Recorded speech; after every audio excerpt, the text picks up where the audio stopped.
Dronr.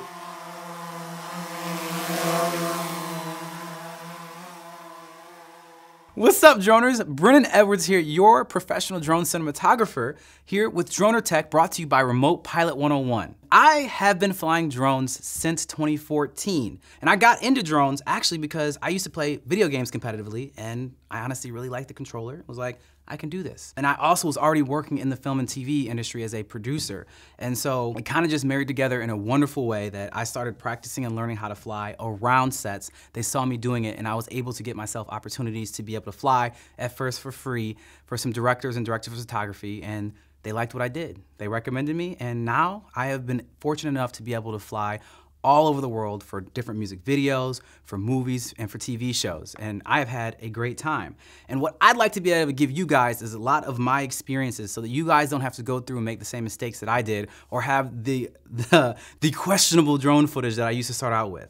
I want to help you guys so you don't have to go through that, and I think there's some simple tips that can help with that. So I am a professional drone cinematographer, and there are many different kind of drone pilots you can actually be. You can work in industry, we're doing inspections, you can be a pro drone racer, you can just be a freestyle flyer, or you can just be somebody who's a hobbyist who learns to fly drones for fun. Any of those sections, I believe that this channel is gonna be able to bring you value. But what my expertise is really in is drone cinematography. And that actually incorporates two different elements. One of those elements is going to be obviously learning how to fly a drone. And the other is going to be how to use a camera. And on this channel, I'm definitely gonna be breaking those things down. I get asked a lot, Brennon, how do I get into flying drones for commercials, for TV, for movies and all that? And for me, you have to have the basic foundational skills to be able to even be a part of that conversation. And to be able to get those basic foundational skills, you need to learn how to fly a drone in the first place. And the best way that I've learned to teach people how to fly the drone with the lowest risk, the lowest entry cost, as well as the highest learning curve is going to be buying a micro drone first. These are very small drones that are about this big that cost $30 to $50 that you can buy anywhere on the internet, and they are extremely difficult to fly. My very first drone was a Proto Nano X. Very, very difficult drone to fly. But that's the whole point.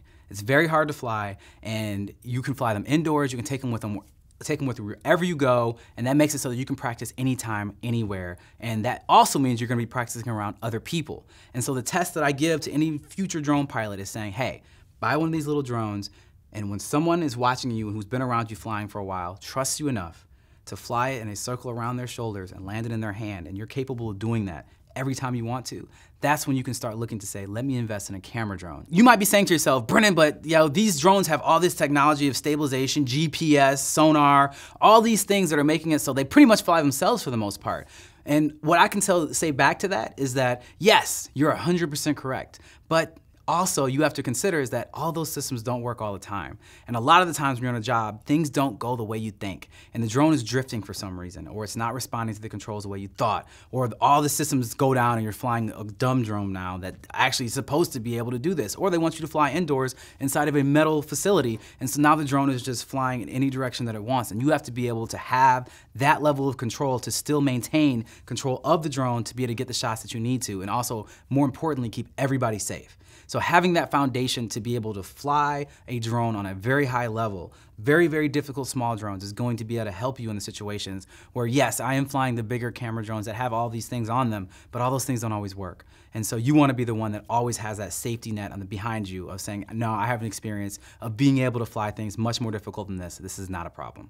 And just ask yourself this question. If you're a director or a DP or a producer and you're gonna hire a drone pilot, are you gonna bring the same guy back that one thing happened and he was like, oh, I don't know what's happening, and just like freaks out, doesn't know what to do, looks for you for advice? Are you gonna hire that person again? Or are you gonna hire the person that's like, hey, there's a problem, can we please have everybody stand behind me? I'm gonna make sure I bring the drone back under control. You guys, just let you know, everything will be fine, but just let me handle this really quick. Because it's not a matter of if, it's a matter of when things will go wrong when you were flying a drone professionally. Because no matter how much preparation, no matter how many checklists you go through, there will always inevitably be something that goes wrong, and you need to be prepared for that moment. One of the biggest things that you have to project when you're on set as a drone pilot is confidence.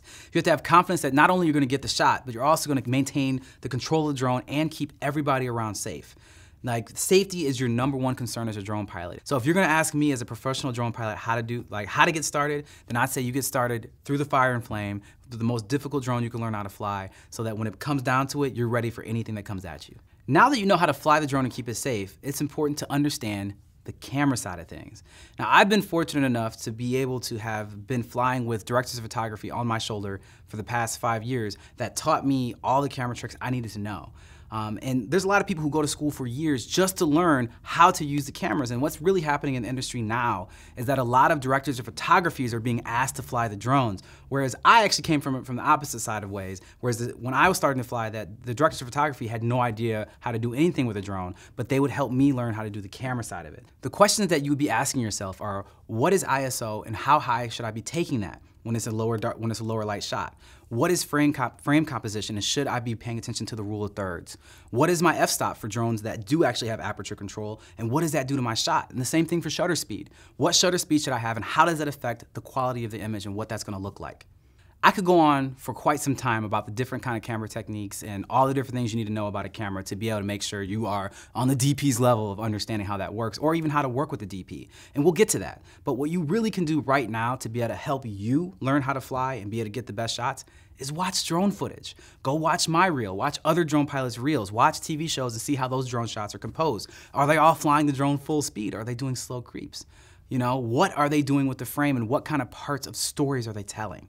Because drones are very specifically used for the most part in very specific transitional and establishing ways for all different types of media. And if you understand that you are telling a part of a story and realize that that part of the story is an easy part to tell as long as you understand your role and what you're trying to do and don't overcompensate, then you can do all the work that we talk about doing. And it's just a matter of you learning, looking at that framing, understanding the camera, being able to keep the drone safe, and we're gonna help you do all of that.